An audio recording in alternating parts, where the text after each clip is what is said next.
తాజాగా ముగిసిన లార్డ్స్ టెస్టులో వీరోచితమైన పోరాటం చేసి భారత్ను గెలిపించేందుకు శాయశక్తులా ప్రయత్నించి విఫలమైన రవీంద్ర జడేజా ఓ అద్భుతమైన రికార్డును సొంతం చేసుకున్నాడు.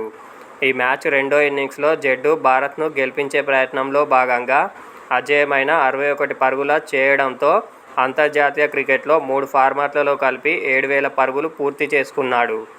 తద్వారా క్రికెట్ చరిత్రలో 7,000 అంతర్జాతీయ పరుగులు పూర్తి చేయడంతో పాటు 600కు పైగా వికెట్లు సాధించిన 4వ ఆటగాడిగా రికార్డులోకి ఎక్కాడు. జడ్డుకు ముందు కపిల్ దేవ్, షాన్ పోలాక్, షకీబ్ అల్ హసన్ మాత్రమే ఈ ఘనత సాధించారు. లార్డ్స్ టెస్టులో కలుపుకొని జడ్డు 302 ఇన్నింగ్స్లలో 33.41 సగటున 4 సెంచరీలు, 39 అర్ధ సెంచరీల సాయంతో 7,018 పరుగులు చేశాడు. బౌలింగ్లో 29.33 సగటున 17 5 వికెట్ల ప్రదర్శన సాయంతో 611 వికెట్లు తీశాడు.